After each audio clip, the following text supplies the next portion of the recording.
खामोश वाकयात में नए आने वाले दोस्तों से गुजारिश है कि चैनल को जरूर सब्सक्राइब करें और बेल आइकन पर जरूर क्लिक करें ताकि हर नई आने वाली वीडियो का नोटिफिकेशन आपको बर वक्त मिल सके। तो चलते हैं आज के एपिसोड की जानिब। नैन अलमारी में कपड़े लगा रही थी कि पीछे से कबीर की खुशबू अपनी पुश्त पर महसूस हुई तो वो पलटी, कबीर को देखने लगी जो कि उसी की जानिब देख रहा था।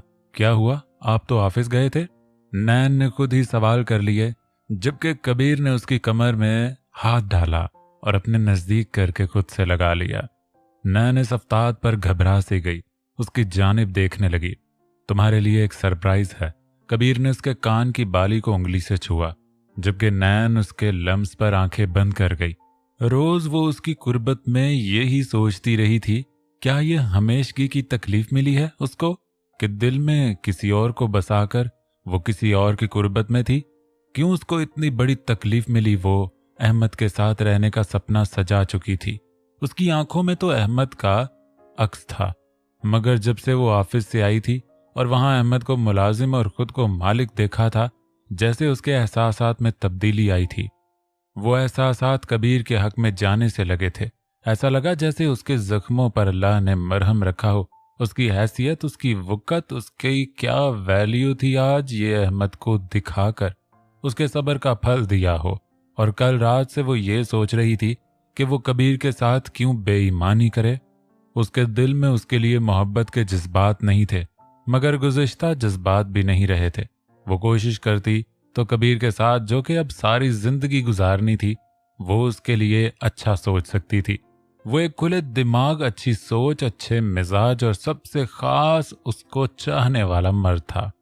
जिसको उसने चाहा, उसने उसकी हैसियत को पैसों में तोला था, और जो उसको चाहता था इतने ऊंचे मयार का होने के बावजूद उसके माँ बाप के इतने बुरे रवैये को मुस्कुराकर बर्दाश्त कर गया था।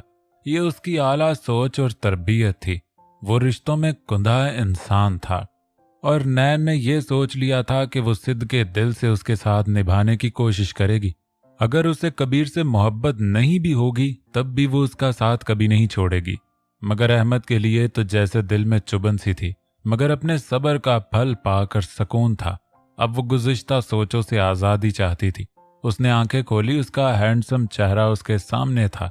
नैन मुस्कुरा दी। कबीर ने जरा गौर से उसको देखा। पहली बार तुम्हें अपने नजदीक मुस्कुराता देख रहा हूं, वो बोल गया। नैन ने उसको फिर से देखा, यानी वो सब नोटिस करता है मगर कहता कुछ नहीं। नैन घबराई। क्या वो उसकी आंखों के राज भी जानता था मगर बताता नहीं था? वो सोच में पड़कर परेशान सी दिखाई देने लगी। कबीर ने उसके चेहरे पर अपने हाथ की पुश्त फेरी। नैन ने उसको फिर से देखा। मैं चाहता हूं तुम जब जब मेरे नजदीक रहो बेहद खुश रहो, कबीर ने कहा और उसकी पेशानी पर प्यार किया। नैन ने उसकी शर्ट जकड़ ली। हर रोज की तरह, तुम जानती हो तुम मेरी शर्ट में शिकन डालती हो, वो खफगी से बोला। आप बेवक्त हमले करते हैं। नैन शर्मिंदा सी हो गई। उसकी शर्ट वाकई खराब हो गई थी। उसे हमला तो नहीं कहते, ये तो नर्म सा लम्स था, बस कबीर ने कहा। तो नैन ने उसकी शर्ट पर कोट को आगे कर दिया। ये अब ठीक दिख रहा है, वो बोली। कबीर ने हुंकारा भरा। अच्छा सॉरी, मैं प्रेस कर देती हूँ, वो बोली। जबकि कबीर तो वाकई माइंड कर गया था। उसने अपना कोट उतारा और फिर अपनी शर्ट। नैन नजरें झुकाए खड़ी रही। कबीर उसको मुस्कुरा कर देख रहा था। उसके हाथ में शर्ट थमा दी। नैन ने गुस्से से ली। अब तुम्हें गुस्सा क्यों आया है? वो उसके पीछे आया, जो ड्रेसिंग रूम में आ गई। मरव्वत ही नहीं है आप में तो, उतार कर थमा ही दी हाथ में। इस तरह भी करते हैं? वो शर्ट को जोर से इस्त्री स्टैंड पर पटक कर इस्त्री उस पर चलाने लगी कि शर्ट का बटन ही टूट गया बाजू से। इस्त्री इतनी जोर से उस पर पड़ी। दोनों ने बैक वक्त उस टूटे हुए बटन को देखा। नैन का चेहरा शर्मिंदगी से लाल सुर्ख हो गया, जबकि कबीर उसकी जानिब देखने लगा। सॉरी, वो बोली। कबीर फिर भी खामोश रहा, उसको देखता रहा। बटन लगाने का कहा तो कुछ और कर दोगी जल्जले में? अब उसको छोड़ो और न्यू शर्ट निकालो, कबीर ने संजीदगी से कहा और शर्ट ले ली। मगर मुझे गुस्सा नहीं था, नैन सफाई देने लगी। वो तो दिख रहा है मुझे। कबीर ने तिरछी नजरों से उसको देखा। आप संजीदा हो गए हैं? वो पूछने लगी। कबीर ने अपनी हंसी दबाई। बोला कुछ नहीं, मेरे पास इसका हल है। नैन के दिमाग में गोया बत्ती जली। कबीर ने उसको बाहर भागते हुए देखा, खुद भी उसके पीछे रूम में आया। वो उसकी स्टडी टेबल पर कुछ ढूंढ रही थी और अचानक उसे उसकी मतलूबा चीज मिल गई। शर्ट पहने? वो जल्दी से बोली। ये बटन टूटा हुआ है, इसमें शिकन भी है।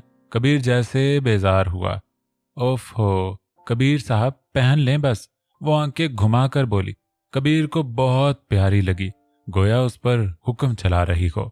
कबीर ने जी हजूरी करते हुए शर्ट पहन ली और उसके बटन बंद करने लगा। अब वो नैन को देख रहा था, जिसने स्टेपलर एक तरफ रखा और उसकी शर्ट का बाजू पकड़ा।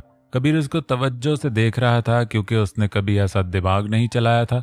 नैन ने उसके कफ पर 3 स्टेपलर अंदर की तरफ से लगाए और कफ को फोल्ड कर दिया कि स्टेपलर नजर नहीं आ रहे थे और कफ भी फोल्ड हो चुकी थी। कबीर मुंह खोले उसको देखने लगा। नैन अपने काम पर बहुत खुश हुई। देखा, इसको कहते हैं शॉर्ट ट्रिक। वो चुटकी बजाकर बोली। उस पर बटन भी लग सकता था। मुझे लगा मेरी बीवी थोड़ा रोमांस के मूड में है, अपने दांतों से धागा तोड़ेगी, मैं उसको अपनी तरफ खींचूंगा। बस बस कबीर, ख्वाबों से बाहर आए जल्दी, शाबाश। वो उसकी हिम्मत बांधती शाना थपथपा कर बोली। ये पिटने का काम था तुम्हारा। कबीर ने कफ सीधी करनी चाही। कबीर ये क्या कर रहे हैं? नैन ने जल्दी से पकड़ा। तुम पागल हो गई हो, मैं यूं जाऊंगा? मैं फटा हुआ लिबास और टूटी हुई चीज इस्तेमाल नहीं करता, कबीर ने कहा और शर्ट उतारने लगा। नैन ने खफगी से उसको देखा। पहनकर जाएंगे तो ये ही वरना। वरना? कबीर ने उसके लफ्जों को ही जकड़ लिया। यह अचानक हमला था। नैन की आंखें फट गईं। उसका लम्स नरम था, मसरूर था। वो मुस्कुरा रहा था। नैन जैसे मदहोश सी हुई और फिर उसके दूर होते होश में आई। वरना? कबीर ने उसके गालों को छुआ। कुछ नहीं, वो हकला गई। कबीर हंस दिया। चलें जी मोहतरमा, आपकी आमद से अपने असूल भी तोड़ दिए। वैसे ये मजेदार थी। उसने अभी होने वाले अमल की जानिब इशारा किया। नैन सुर्ख पड़ गई। लिपस्टिक का टेस्ट भी जरा डिफरेंट था। वो उसे और तंग करने लगा। जबकि नैन जल्दी से वहां से हटी, कबीर हंसने लगा और नैन बाहर निकल गई। अलमारी लॉक है, आप यही पहनकर बाहर आएंगे? जाते जाते वो कहने लगी। ना करो यार। कबीर का इरादा फिर भी चेंज का था। नैन ने शाने उचकाए और जल्दी से चली गई, जबकि कबीर ने उसी को मैनेज किया और कप को बाजू तक फोल्ड कर लिया। स्टेपलर खोलते हुए उसे हंसी अलग आ रही थी। दिमाग कैसे चलाया था इसने? कल को फटे हुए कपड़ों को टेप से न जोड़ने लग जाए। वो खुलकर खुद ही हंसा और कोट पहनकर बाजुओं को कोहनी तक चढ़ा लिया। वो कभी भी ऐसा नहीं करता था। बाहर आया तो चेहरे पर मुस्कान अलग थी, जबकि उसका स्टाइल देखकर सालार की तो आंखें फैली। उसने वक्त देखा। इस वक्त तो घर पर कोई नहीं था और ये नवाब कहां से निकला था? वो कबीर को बुरी तरह घूरने लगा। कबीर ने पहले तो उसको इग्नोर किया, फिर गुस्से से इसको देखा। क्या मुसीबत है? उसने चिढ़कर पूछा। ये तो तुम बताओगे, ये बदले बदले क्यों लग रहे हो? हीरो की तरह?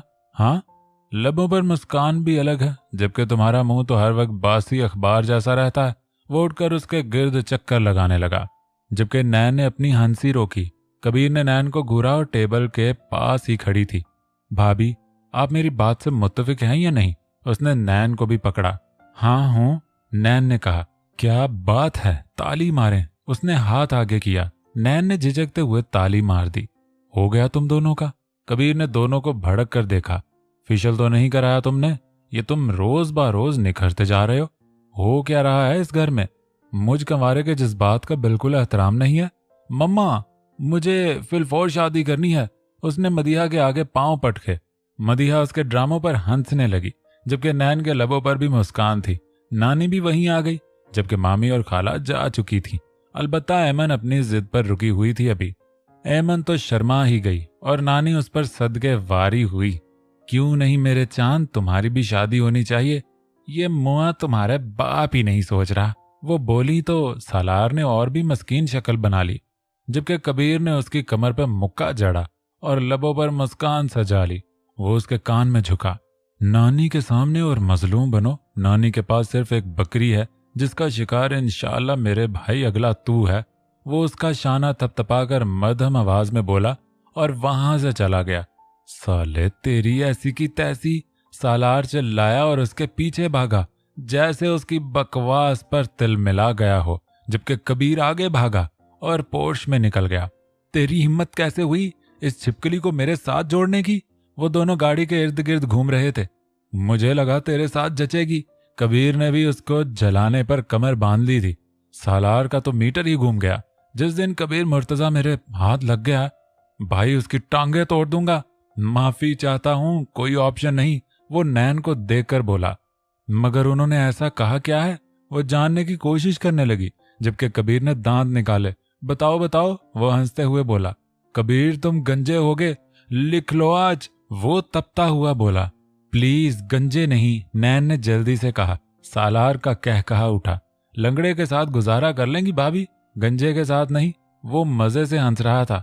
नैन भी हंसकर सर हिलाने लगी। वैसे कोई मेरी परवाह नहीं तुम्हें। कबीर ने अफसोस से नैन को देखा। उसके साथ मिलकर शौहर की बेइज्जती पर हंस रही हो। वो खफा हुआ। है तो सही, वो गंजा नहीं करेंगे आपको।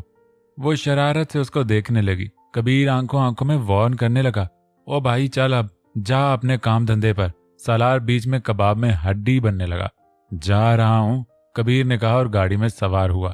नैन और सालार एक साथ खड़े थे। कबीर ने गाड़ी स्टार्ट की। और प्लीज जरा देर से आना, सालार ने खालिस जनाना आवाज में कहा।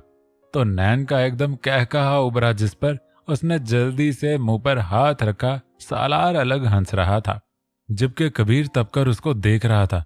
बहुत बर्दाश्त कर रहा हूं मैं तुम्हें।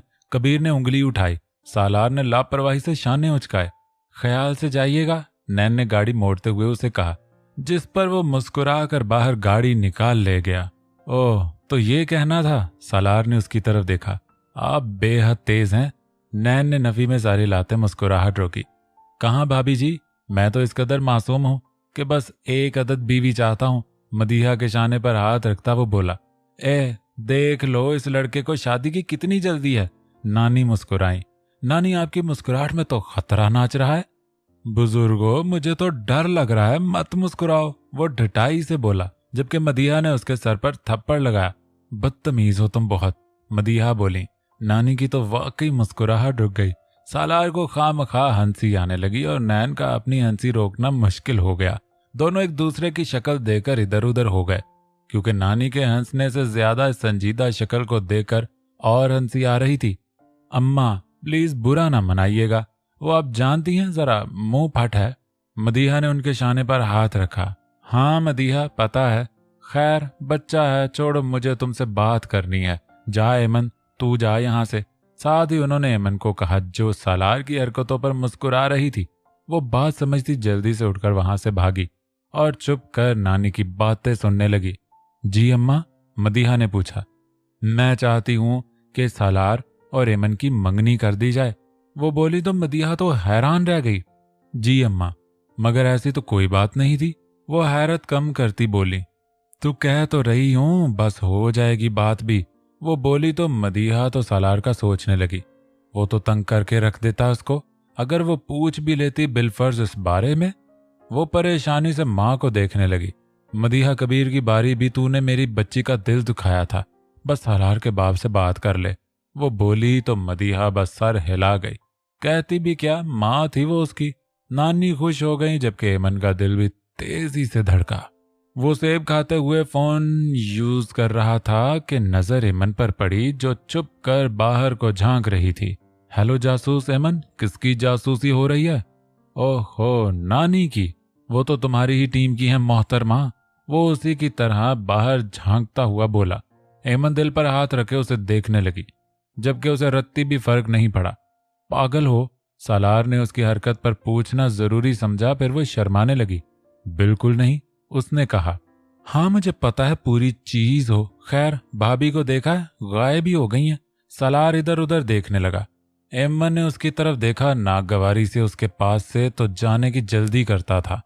किचन में है, वैसे एक बात है, कहते साथ ही वो बोली। सालार ने किचन की तरफ कदम बढ़ाए।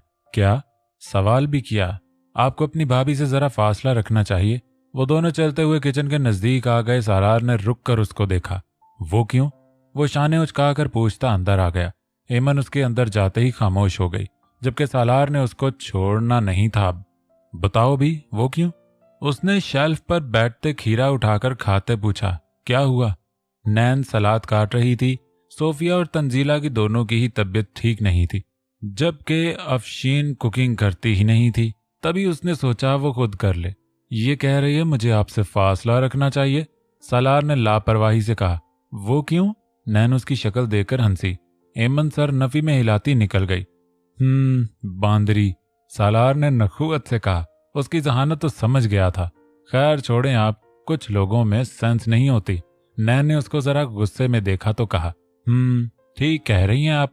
खैर मैं आपकी हेल्प करता हूँ, आज कुकिंग में हटें जरा। उसने सालन में चम्मच चलाकर चखा। ओ, इसमें तो मिर्ची ही नहीं, थोड़ी डाल देता हूँ, वो आपके शौहर को बहुत पसंद है, वो शरारती लहजे में बोला। और नैन अभी कुछ कहती कि भर भर के चम्मच डाल दिए। नैन का मुंह खुल गया। सालार जबकि मुतमईन हुआ। दोनों जानते थे कबीर मिर्चों वाला खाना नहीं खाता। ये क्या किया आपने, खाना तो। वो रुक गई। यार अब ये मजेदार हो गया है। सालार ने विक्ट्री का निशान दिखाया और हंसने लगा। आपकी बीवी बहुत तंग रहेगी। वो फिर से खीरा खाने लगा। यार नजर तो आए, मैं शरीफ हो जाऊंगा पक्का। वैसे भी अब तो मैं कल से जा रहा हूं यहां से। अब मेरा और बाबा का दंगल लगेगा। अखाड़े में 2 पहलवान लड़ेंगे और आपका देवर जीत जाएगा। वो फखर से कॉलर अकड़ा कर बोला। नैन ने हंसी रोकी। यार बात ही ऐसे करता था कि हंसी आ जाए। वो क्यों, कहाँ जा रहे हैं आप? उसने पूछा और सालन को चेक करने लगी जिसमें मिर्चें काफी तीखी हो गई थी। उसने अफसोस से सालन को सही करने की कोशिश की। यार मैं नालायक नहीं हूं, एक दुनिया के दिलों की धड़कन हूं। अब मुझे उनकी धड़कनें बढ़ानी है और अपना बैंक बैलेंस भी बढ़ाना है, तो दोबारा काम पर जाना है। हर बात का उल्टा जवाब है, आप सीधी तरह बताएं। आपकी शूटिंग है? नैन ने कहा तो सालार ने सर हिलाया। हाँ वो ही। वो मीठा चख रहा था। नैन ने उसके हाथ से बाउल लेकर प्याली में डालकर उसको दिया। थैंक यू सिस्टर, वो बोला। तो आप घर नहीं आया करेंगे? नैन ने उसकी तरफ देखा जो बहुत हैंडसम था, अपनी लापरवाह शख्सियत की वजह से और भी दिलचस्प लगता था। जी एक्चुअली जहां डायरेक्टर शूटिंग करता है वहीं जाना पड़ता है। खैर फिलहाल तो रैम्प शो है, उसने बताया। अच्छा, नैन बोली तो सालार ने उसकी जानिब देखा। यार अपनी जैसी ही कोई ढूंढ दें, वो और मीठा लेते हुए बोला। मेरी जैसी? नैन हंसी। तंग आ जाएगी आपसे। नैन ने उसे सही तरह निकाल कर दिया। नहीं, मैं बहुत नेक इंसान हूं, आप उसे बताइएगा ये मैं ले जा रहा हूं, आपका शौहर आएगा फिर मिलेंगे। वो उसे बाय कहता अपने रूम में चला गया, जबकि नैन बस मुस्कुरा दी और खाना बनाने लगी। आरज अपनी शर्ट में आयत को देखकर बस उसी की जानिब देखता रहा। उसके पास तो सब था, वो सहराब के पीछे दौड़ा। ये शुक्र था उसने देर नहीं की लौटने पर, अगर वो कर देता तो शायद वो सारी जिंदगी पछताता। उसने उसके बाल संवारे, जबकि आयत ने उलझन से उसकी तरफ से करवट ले ली। एक दिन में वो तो आरज से तंग आ गई थी, जबकि आरज ने शर्ट का कॉलर खींचा और उसकी गर्दन पर लम्स रखा। आयत ने बेडशीट को सख्ती से मुट्ठी में जकड़ लिया। उस लम्स की शिद्दत को वो कल रात से ही बर्दाश्त नहीं कर पा रही थी। भाग चलो मेरे साथ, वो उसके कान के करीब बोला, जबकि ठोड़ी उसके शाने पर रखी। बड़े भैया आपको दुरुस्त कर देंगे। आयत ने रुख सीधा करना चाहा। लबों की मुस्कान पता दे रही थी वो कितनी पुरसकून है और खुशी महसूस कर रही है। हाँ, मुझे क्या पता था मैं इतने भाइयों की बहन में फंस जाऊंगा। आरिज ने उसके गाल पर प्यार किया। आरिज, हम बाहर कब घूमने जाएंगे? कौन काफर यहां से हिलेगा स्वीट हार्ट, वो उसको खुद पर खींचता बोला। आरिज, आयत उसके हमले पर घबरा सी गई। मुझे बाहर जाना है, अब बस आप ये सब बंद करें। आयत खुद को उससे अलग करती बोली। यार बाहर जाकर क्या करोगी? जो करने आए वो तो कर लें। आरिज ने उसका हाथ जकड़ा। अब आप ज्यादा फ्री हो रहे हैं। मैंने आपसे सुलह कब की है जो आप फैल रहे हैं? आयत ने उससे अपना हाथ छुड़ाया और जल्दी से उठी। आरिज ने उसको सर से पांव तक देखा। आयत भी शर्मा सी गई, जबकि आरिज ने अपने हाथ सर के नीचे तकिए की सूरत बना लिए और उसको और कंफ्यूज करने लगा। खुद को आईने में देखो, काफी गहरी जंग के आसार नजर आ रहे हैं, वो आंख मारता बोला, जबकि आयत ने तकिया उसके मुंह पर दे मारा। किस कदर बदतमीज हैं आप। वो सुर्ख चेहरा लिए जल्दी से वॉशरूम में भाग उठी, जबकि आरिज का कहकहा कमरे में गूंज गया। अचानक उसका सेल फोन बजने लगा। सालार की कॉल थी। उसने कॉल पिक की। सलाम, दुआ, हाल चाल पूछा। वापसी कब है तुम्हारी? उसके सवाल पर आरिज ने फोन को घूरा। गोया शादी तो उसकी अब शुरू हुई थी और लोगों को तकलीफ भी शुरू हो गई थी, और इस आदमी को तो चैन था ही नहीं। यार भैया, अभी 2 दिन ही तो हुए हैं, आरिज ने फट से कहा। वो खोते, तेरे बहुत पर निकल आए हैं, सालार ने झिड़का। मेरा तो कोई लिहाज ही नहीं है आपको, आरिज ने बुरा मुंह बनाते हुए मुंह बनाया। हाँ तो तेरे जैसे इंसान का क्या भरोसा। जो वो रुक गया। आरिज तो उसके मतलब समझ गया था। वैसे भैया बंदा थोड़ी हया खा लेता है, आरिज ने जरा खफीफ होकर कहा। वो उसके बच्चे की तरफ इशारा कर रहा था। एक्चुअली ऐसी बात नहीं है, मेरे पास शर्म का स्टॉक नहीं है, बट जब मुझे मिली तो तुमने और कबीर ने छीन ली। बाकी आदि मेरा शॉपर फट गया तो नीचे गिर गई। अब तुम बताओ मेरा क्या कसूर है, सालार मजे से बोला, जबकि आरिज ने सर थाम लिया।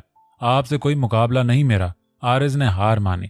ये भी बात है, खैर तुमने फोन उठाया ही क्यों है, तुम्हारे मुंह नहीं लगना था। आयत को बुलाओ, कहाँ है वो, सालार ने पूछा। आरिज ने वॉशरूम की तरफ देखा, वो शॉवर ले रही थी और ये अल्फाज आरिज पर भारी थे बताना। वो उसकी टांगे खींच लेता और शायद उसकी आखिरी सांस तक वो उसे दम न लेने देता, जैसे बच्चे की बात पर उसने उसका खून पी लिया था। वो आरिज ने बहाना तलाशा। कहाँ है यही पूछ रहा हूं, सालार ने फिर से पूछा। भैया वो नाश्ता कर रही है, आरिज ने कहा। जानता था वो टलेगा नहीं। तो सालार ने नागवारी से कहा, मेरा मतलब वो रूम में नहीं है।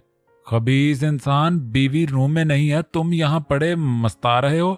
या अल्लाह, आपकी शादी कोई क्यों नहीं कराता, कसम से आप तो मेरी सास बन गए हैं। बेटे शुक्र करो मुझ में जनाना क्वालिटीज नहीं है, वरना तुम्हारी तो बोटियां मैंने कर देनी थी। आयत को फोन दो, बकवास बंद करके। वो संजीदा था।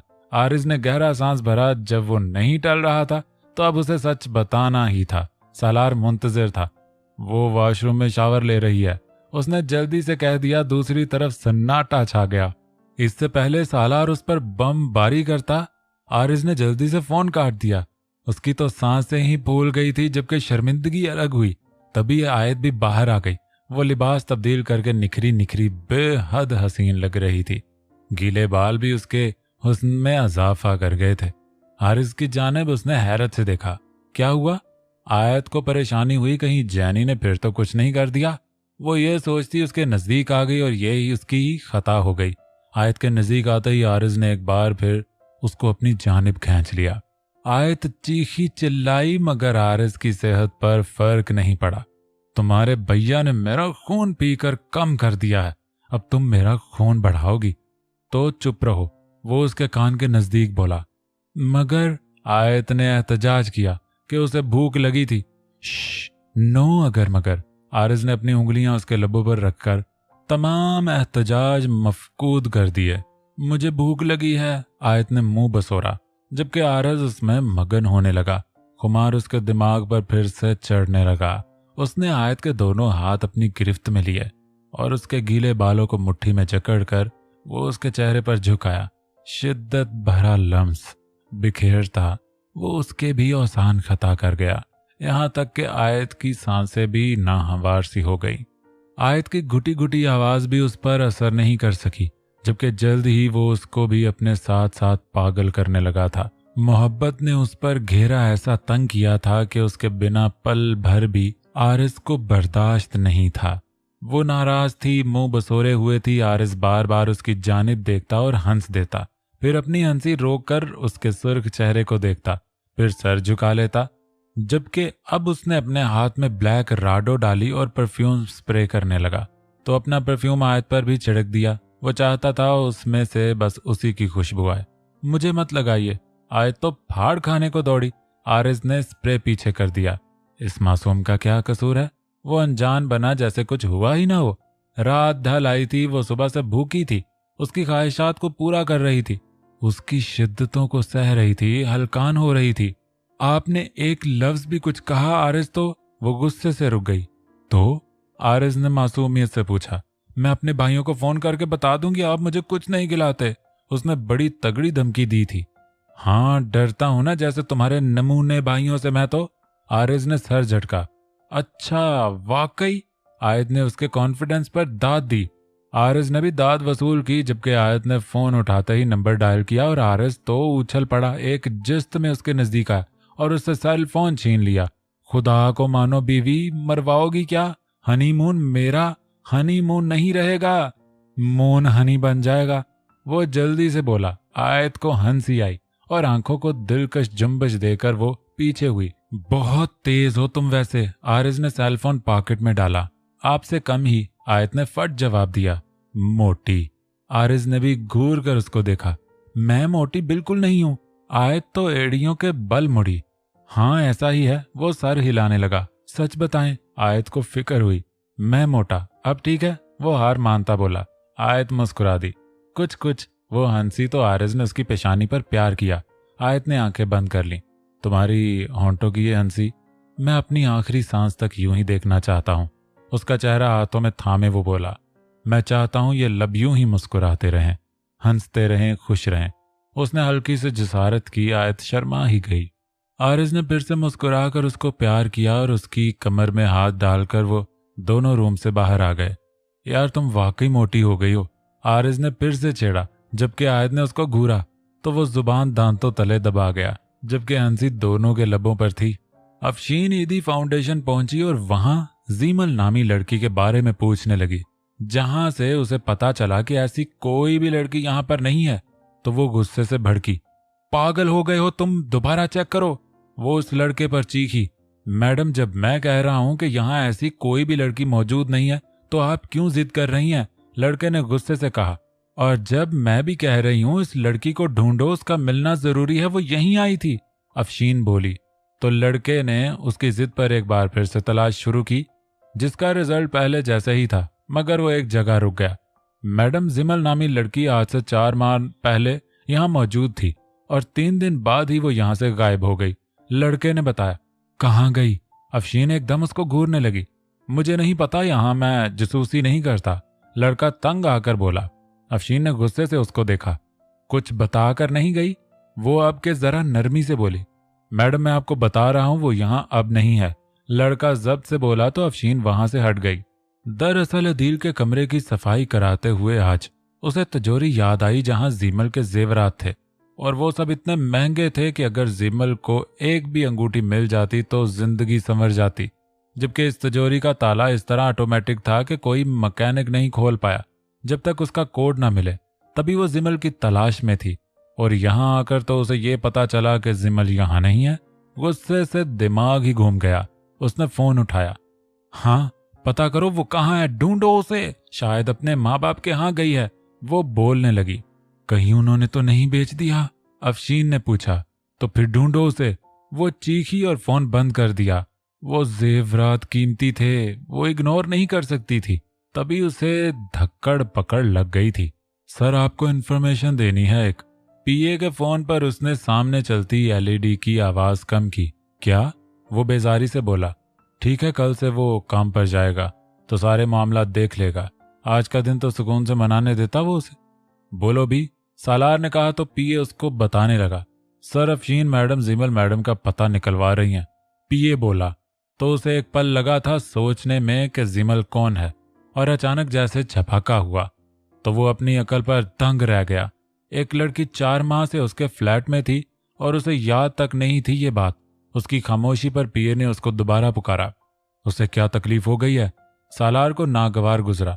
वो जिमल की तलाश में है सर, पीए ने फिर से बताया।